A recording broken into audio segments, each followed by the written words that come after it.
అందరికీ నమస్తే. ప్రపంచ అందాల పోటీలకు సంబంధించి ఒక వీడియో బయటకు ఆ వీడియో చాలా కీలకం. అసలు ఇప్పటిదాకా ఎంక్వైరీ చేసిన వాళ్ళు, మిగతా వాళ్ళు, ఆ ఆఫీసర్లు, లేకపోతే మంత్రి టూరిజం మినిస్టర్ జూపల్లి కృష్ణారావు గారు, పక్కన పొన్నం ప్రభాకర్ గారు, వీళ్ళంతా ఏం మాట్లాడినా ఒక్క వీడియో చాలు. మిస్సింగ్ ల్యాండ్ చేసిన ఆరోపణకు అదే ఆధారం. ఐఏఎస్ ఆఫీసర్ జయేష్ రంజన్కి సంబంధించిన ఒక వీడియో బయటకు వచ్చింది. ఆ వీడియోలో ఆయన అట్లా మాట్లాడడం నేరం మన ఇండియన్ చట్టాలు.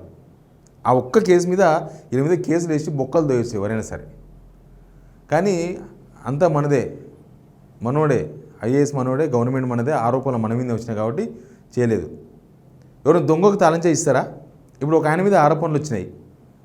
ఒక ఇంట్లో దొంగతనం చేసిందని ఆయన మీద కేసు పెట్టారు. ఆ కేసును పోలీసులు విచారిస్తారా, లేకపోతే చట్ట ప్రకారంగా వేరే వాళ్ళు విచారిస్తారా? ఎవరైతే ఇంట్లో దొంగతనం చేసిన ఆయన ఆరోపణ ఎదుర్కొంటున్నాడో ఆయననే విచారణ చేసుకుంటాడా? అందాల పోటీల్లో అదే జరిగింది. నేను చెప్తా మీకు ఆ విషయాలను కూడా. అంతకన్నా ముందు సబ్స్క్రైబ్ చేసుకునే వాళ్ళు సబ్స్క్రైబ్ చేసుకోండి. మీకు అందరికీ తెలుసు, ఇద్దరి మీద ప్రధానమైన ఆరోపణలు వచ్చినాయి.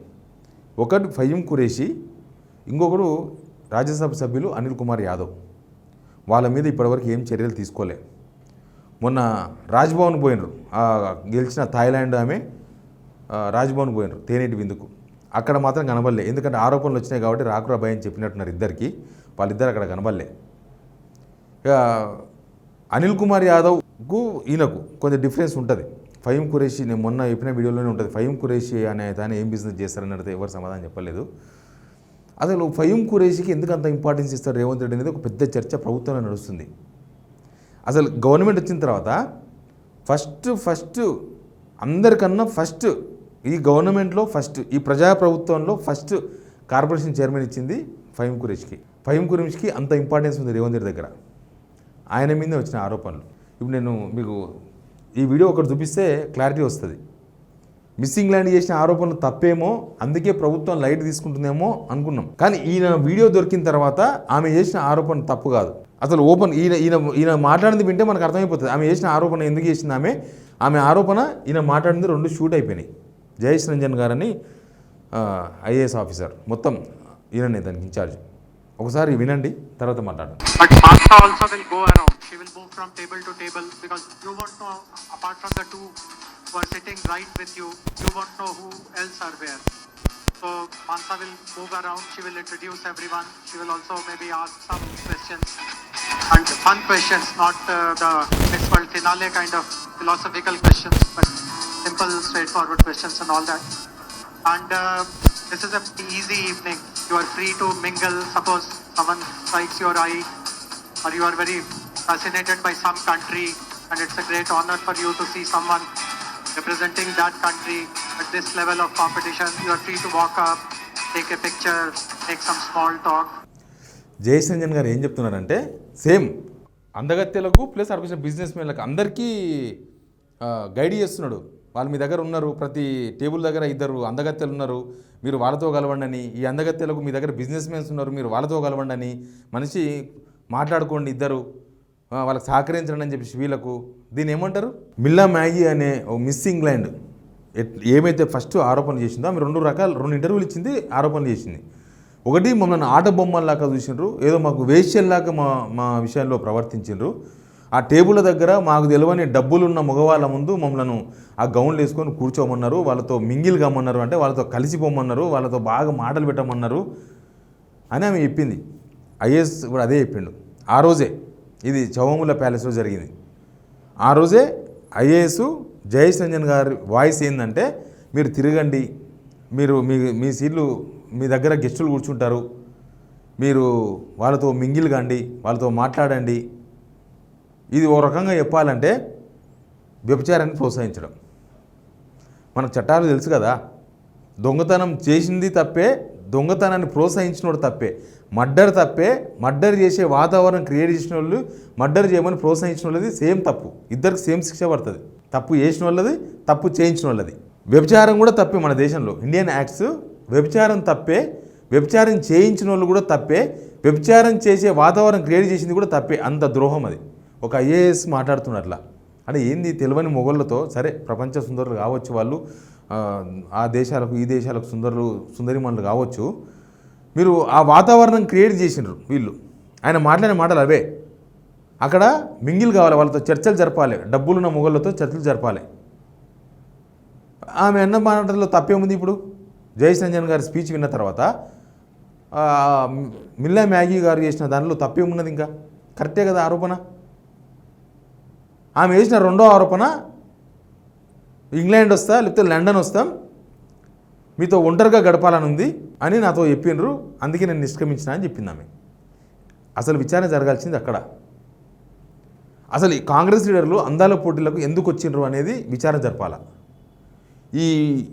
ఈ పేర్లు ఎవరైతే బయటకు వచ్చారో వాళ్ళు అక్కడ ఎందుకు ఉన్నారు, ఎన్ని గంటలు ఉన్నారు, ఎట్లా ఉన్నారో విచారణ జరపాల. కానీ జూపల్లి కృష్ణారావు గారు ప్రెస్ మీట్ పెట్టిండ్రు. ప్రెస్ మీట్ పెట్టి ఏమంటారు, ఖర్చు, దాని మీద అయిన ఖర్చు 200 కోట్లు ఖర్చు అయిందని బీఆర్ఎస్ వాళ్ళు ఎట్లా మాట్లాడతారు? దానికి అయిన ఖర్చు 32 కోట్లే. ఫస్ట్ చెప్పింది 2 కోట్లే స్టార్ట్ కాకముందు. అంతా స్పాన్సర్స్ వచ్చేసి 2 కోట్లే ఖర్చు పెడుతున్నాం అన్నారు. ఇంకా అంతకన్నా ముందు అసలు మేము పెట్టే పైసలు జీరో, ₹1 కూడా పెట్టే, మొత్తం స్పాన్సర్లు అన్నారు. ఈ 32 కోట్ల కాడికి వచ్చారు. లెక్కలు వెళ్తే ఇంక ఎక్కువ అవుతాయి. దాని మీద చర్చకు వస్తారా అని అడుగుతున్నాడు. కానీ ఈ ఆరోపణల మీద ఎందుకు ఆ సవాలు విసురుతలేడు జూపల్లి కృష్ణారావు గారు? ఎందుకు ఆ సీసీ ఫుటేజ్ ఎందుకు బయటపెట్టలేదు? అసలు ఎందుకు ఆ సవాళ్ళు పైసల మీద కాదు, ఈ ఆరోపణల మీద కదా. ఒక్కటి గమనిద్దాము, ఒకటి మనం ఆలోచిస్తే అక్కడ ఏమీ జరగలేదు, అంత ప్రశాంతంగా జరిగింది. ప్రభుత్వం ఊకుంటుందా? ఇప్పటికల్లా అందరి మీద కేసులు పెట్టి బొక్కలు నొక్కుతుండే. ఇప్పటికల్లా ఒక 100 మంది ప్రెస్ మీట్లు పెట్టి అసలు మొత్తం అది ఏం జరగలేదు అంతా వాళ్ళు చేసింది వీళ్ళు చేసింది అని చెప్పి ప్రెస్ మీట్ల మీద ప్రెస్ మీట్లు పెడుతుండ్రి. ఆడ ఏం లేకపోతే, ఆ సీసీటీవీ ఫుటేజ్లో ఏమీ లేకపోతే, అసలు ఈ వచ్చిన ఆరోపణలను తప్పైతే ప్రభుత్వం ఇట్లా ఊకుంటుందా? కదా.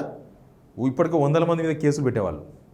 జూపల్లి కృష్ణారావు కాదు, ఏకంగా సీఎంఏ ప్రెస్ మీట్లు పెట్టేవాడు. ఎందుకంటే ఆయన ప్రెస్ మీట్లు ఇట్లాంటి లంగ పనుల మీదే పెడతారు కదా ప్రెస్ మీట్లు. పుష్ప 2 సినిమాలో ఎవరో చచ్చిపోతే గంట సేపు మాట్లాడాడు అసెంబ్లీలో. ఆయన పెట్టే ప్రెస్ మీట్లు మొత్తం గిట్లే ఉంటాయి. ముఖ్యమంత్రి గారు స్టాండర్డ్ ప్రెస్ మీట్లు ఏం పెడతలేడు, కానీ ఇట్లాంటి పనికిమాలిన ఇష్యూస్ మీదే పెడతాడు.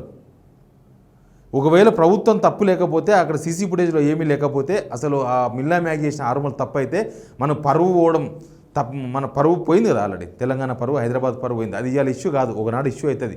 ఇంటర్ స్టేట్స్ అంటే 2 దేశాల మధ్య ఇష్యూ వచ్చినప్పుడు వస్తుంది. అంతా వేరే వేరే దేశాలు వర్సెస్ ఇండియా వచ్చినప్పుడు ఆ ఇష్యూ వస్తుంది. ఇవాళ నిమ్మలంగా ఉండొచ్చు. ఇదంతా జరిగింది. అసలు పొన్నం ప్రభాకర్ చాలా ఇంట్రెస్టింగ్ కామెంట్ చేసిండు. అక్కడనే పక్కన కూర్చున్నాడు, జూపల్లి కృష్ణారావు పక్కనే కూర్చున్నాడు. మళ్ళీ పెడతారా, ఓ రిపోర్టర్ అడిగిండు, మళ్ళీ పెడతారా ఇట్లాంటి అందాల పోటీలు అంటే, మనం పిలిచినా రారాలని చెప్పిండు డైరెక్ట్. మనం పిలిచినా రారు. వినండి అది కూడా వీడియో. వాళ్ళు రమ్మన్నా రారు, ఆయన పిలిచినా రారు అని పక్కన పొన్నం ప్రభాకర్ గారు చెప్తున్నారు. జూపల్లి కృష్ణారావు నవ్వుతుంటూ పక్కన కూర్చున్నాడు అంటున్నాడు. అసలు దీని మీద విచారణ జరిగిందని చెప్పిన జూపల్లి కృష్ణారావు గారు దాని ఒక విషయం చెప్పిండ్రు. అడిగినారు, సార్ ఏమైంది, ఎంక్వైరీ అయిపోయిందా, ఇంక ఎంక్వైరీ నడుస్తుందా అని అడిగితే, ప్రభుత్వం ఏమీ ఎంక్వైరీ చేస్తలేదు, దానికి ఇన్ఛార్జ్ జయేష్ రంజన్ కాబట్టి జయేష్ రంజనే ఎంక్వైరీ చేసిండు, ఏం లేదని తేలింది. అసలు వచ్చిన ఆరోపణలే జయేష్ రంజన్ మీద కదా, జయేష్ రంజనే కదా ఇది మొత్తం నడిపిస్తున్నది, జయేష్ రంజన్ మీదే ఆరోపణ. నేను అదే ఇందాక చెప్పింది, దొంగతనం జరిగింది రాబాయ్ అంటే, దొంగతనమే ఎవడైతే దొంగతనం చేసిన ఆరోపణ ఉంటుందో ఆయన్నే ఎంక్వైరీ చేసుకుంటాడా? ఎంక్వైరీ చేసింది ఎవరు? జయేష్ రంజన్ క్లియరెన్స్ తీసుకుంటాడు, ఆయననే క్లియరెన్స్ ఇచ్చుకుంటాడా? ఇంకా దరిద్రం ఏంటంటే, జయేష్ రంజన్ థాయిలాండ్ పోయి వచ్చినట్ట. మరి ఈ పోటీలో ఫైనల్స్ 2 రోజుల ముందా, నిర్వహించకుండా 2 రోజుల ముందా ఈయన థాయిలాండ్ పోవడం ఏందో, థాయిలాండ్ సుందరే మిస్ వరల్డ్ కావడం ఏందో, ఇదొక ఆరోపణ జరుగుతుంది బయట చర్చ. ఇంకా ఒక ఇంటర్నల్ కమిటీ వేసినాము, 3 మహిళా ఆఫీసర్లతో వేసినామని చెప్పింది కదా, ఐపీఎస్ ఆఫీసర్ శిఖా గోయల్ గారు, తర్వాత ఇంకా మిగతా 2 ఇంకా మహిళా ఆఫీసర్స్, వాళ్ళతో పెట్టి నడిపించారు కదా, ఆమెను ట్రాన్స్ఫర్ చేసినారు నిన్ననే. అసలు వాళ్ళు ఇచ్చిన రిపోర్ట్ ఏడుంది, వాళ్ళు ఒక ప్రెస్ మీట్ పెట్టాలి కదా. ఐపీఎస్ ఆఫీసర్ విచారణ చేసింది, ఇంటర్నల్ విచారణ చేసినప్పుడు ఇది పబ్లిక్ ఇష్యూ కదా, ఒక ప్రెస్ మీట్ పెట్టి చెప్పాలి కదా. చిన్న గుట్కా ప్యాకెట్లో పట్టుకుంటే ప్రెస్ మీట్ పెడతారు, గుట్కా ప్యాకెట్ పట్టుకపోతుంటే పట్టుకొని, అంతకన్నా దారుణం ఇది ఇష్యూ.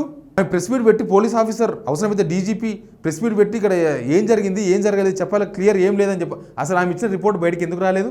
ఇప్పుడు ఆమె ట్రాన్స్ఫర్ చేసి పడేసిండ్రు. ఇంకో ఎప్పుడు 4వ తారీఖున ట్రాన్స్ఫర్ చేసి పడేసిండ్రు. ఏమంటారు మేడం ఎక్కడ? ఇగో శ్రీమతి శిఖా గోయల్ ఐపీఎస్ ఆఫీసర్, ఈమెకు మూడు బాధ్యతలు ఉండే. ఏమని ఉండే అంటే,